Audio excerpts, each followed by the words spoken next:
Olá, boa noite. Estamos de volta com mais uma edição especial do nosso quadro de entrevistas. Aqui nós trazemos discussões com especialistas, autoridades e representantes sobre os temas mais atuais do cenário local e nacional. Começa agora o TVU Entrevista.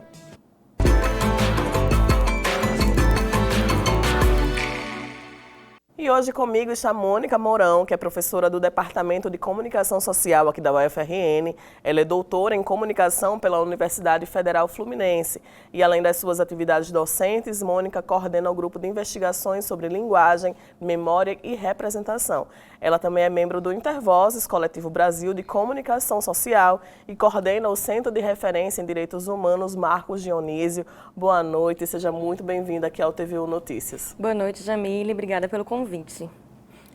E para iniciar, nós já vamos falar sobre um dos temas mais debatidos atualmente, que é a chamada PEC do aborto. Para contextualizar, a PEC do aborto se refere a uma proposta de emenda à Constituição que busca alterar o artigo 5º da Constituição Federal para garantir o direito à vida desde a concepção.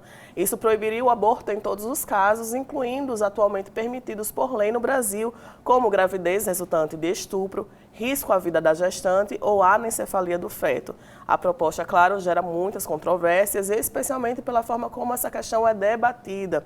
Mônica, vocês realizaram uma análise, né, de como essa questão tem sido trazida pela mídia tradicional. O que é que você pode falar sobre isso? Então, junto com o Intervozes, né, outras companheiras do Intervozes, com a coordenação minha e da Olivia Bandeira, a gente fez uma pesquisa chamada O Corpo é Nosso, que analisou como a mídia cobriu o tema do aborto em diferentes momentos, né? E a gente analisou tanto essa mídia tradicional, comercial, enfim, foram 4 jornais impressos, 3 telejornais, como também a Agência Brasil e 2 portais de mídia religiosa. E o que a gente percebe é que nessa imprensa comercial, né, em geral, o discurso é a favor do que existe hoje na lei, né, que é o que a PEC está tentando mudar. Então, um dos casos que a gente analisou foi a cobertura daquela menina de 10 anos de idade, que em 2020 teve que fazer um aborto legal, ela teve que viajar para o Recife, ela era do Espírito Santo, para tentar fazer um aborto legal que foi impedido para ela no Espírito Santo, mesmo ela tendo direito, né? No caso, ela era resultado de estupro e ela uma criança, então também tinha risco para a vida dessa menina. E aí, esses jornais todos eram a favor, né, de que essa garota tivesse o seu direito à interrupção da gravidez garantido. O jornal mais conservador nesse aspecto foi o Estadão, né? Tem a editorial dele que se assemelha muito a alguns dos argumentos da mídia religiosa. A gente analisou o Gospel Mais e Canção Nova.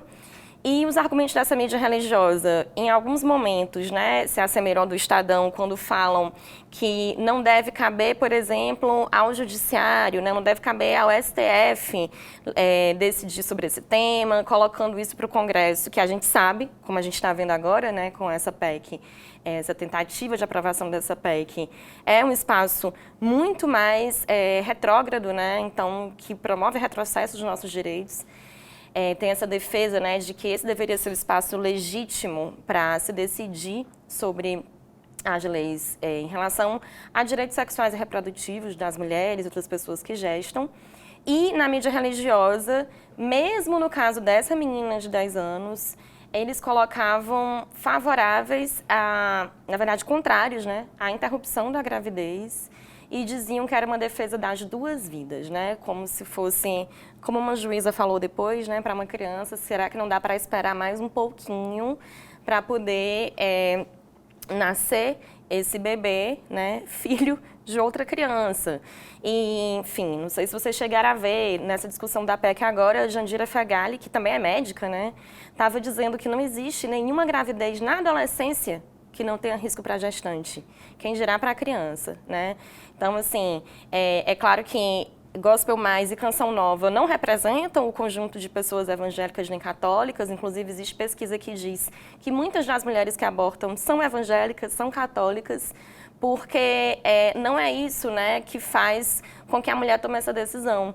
A gente sabe, né, você é mãe, que ser mãe é algo muito impactante, é algo decisivo na vida de uma mulher. Implica em uma mudança de projeto de vida. Então, mesmo as mulheres adultas deveriam poder escolher, né? Quem dirá a gente retroceder dessa forma e impor que mulheres que sofreram violência sejam obrigadas a ter, né? Inclusive, assim, a população brasileira não é a favor disso, né? A gente pensa, a população brasileira tem um pensamento conservador. Se você pergunta, você é a favor do aborto, a pessoa vai dizer não. Mas se você pergunta, você é a favor que uma mulher que faz aborto seja presa? Ninguém é a favor disso, né? Então, se trata de... É uma luta constante, né? Enquanto a gente tenta avançar, estamos tentando retroceder. E a gente, embora tenha, né, esses jornais impressos, telejornais, em geral, favoráveis à manutenção desses casos em que o aborto é permitido por lei atualmente, a gente encontrou muitos problemas também nessa cobertura. Então, por exemplo, uma coisa básica do jornalismo, colocar um serviço, né? A gente não tem. Uma mulher que precisa recorrer ao aborto legal, ela tem direito, ela pode ir ao SUS, ela não encontra nessas matérias sobre o tema onde fazer, né?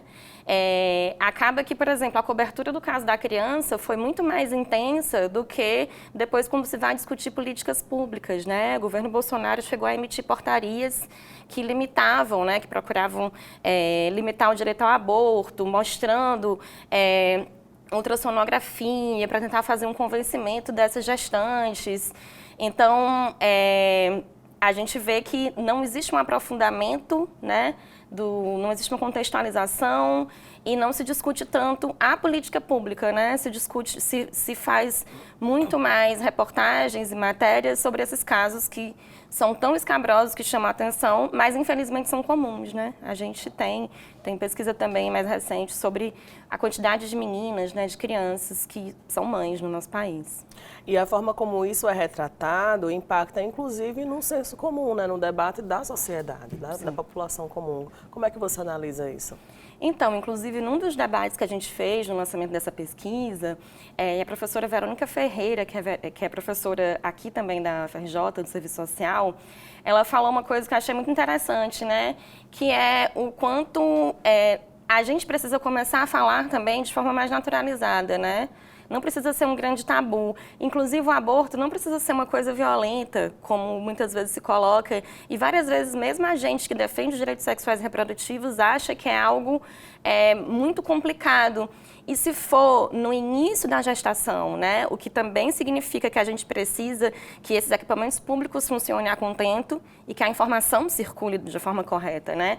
Se for no início da gestação, se for de forma segura, é para ser uma coisa muito simples, né? Então, a gente precisa também mostrar o quanto é para ser algo simples, né? E essa ideia de em qual momento a vida se inicia, isso é um debate filosófico, isso é um debate espiritual, religioso, que obviamente não cabe a um Estado democrático laico se guiar por esse tipo de concepção. Professora, e outra análise que vocês fizeram a partir, né, da mídia foi com relação à violação de direitos humanos em programas televisivos, mais especificamente os programas policialescos, né? Eu gostaria que você falasse para a gente como esses programas eles contribuem para a estigmatização, né, de populações marginalizadas e a perpetuação de preconceitos raciais e sociais. Sim.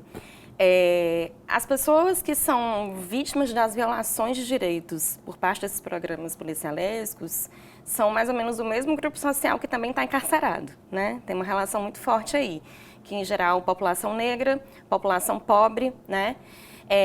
E esses programas, né, a gente fez uma análise, eu fiz junto com estudantes aqui, tanto do curso de jornalismo como de comunicação social audiovisual, a gente analisou 2 semanas de março do ano passado, que foi quando aconteceram aqueles vários atos violentos, né, das facções em todo o estado do RN, e também algumas semanas de junho e julho desse ano.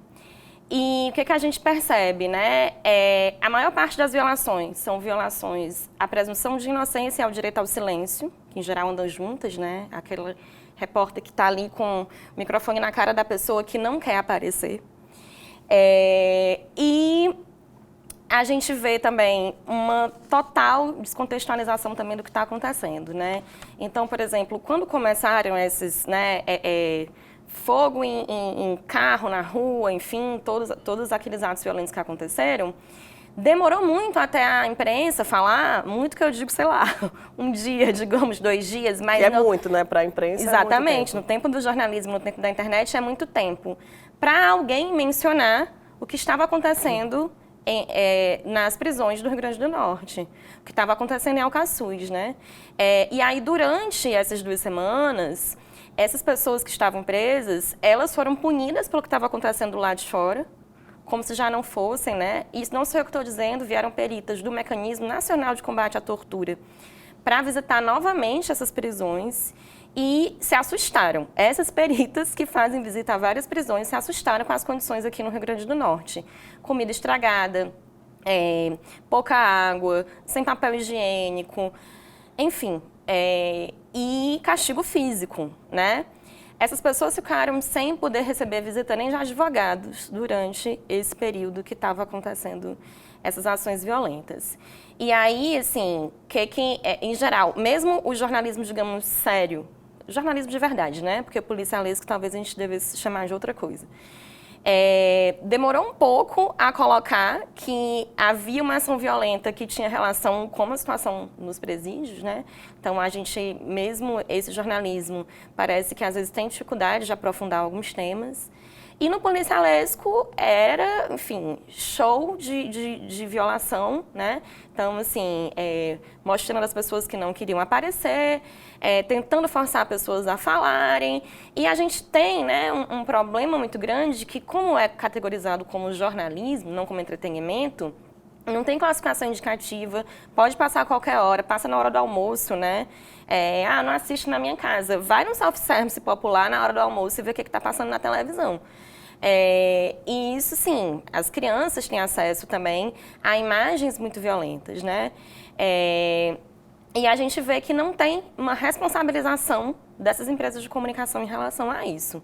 Eu estava olhando esse número, eu decorei, fiz questão de decorar, que a pena máxima, a punição máxima para uma empresa de comunicação, que lembrando que são concessões públicas, que comete violações de direitos humanos, é uma multa de R$ 146.533. Para mim é muito dinheiro, imagino que para quem está me assistindo também, para muitos de nós, né?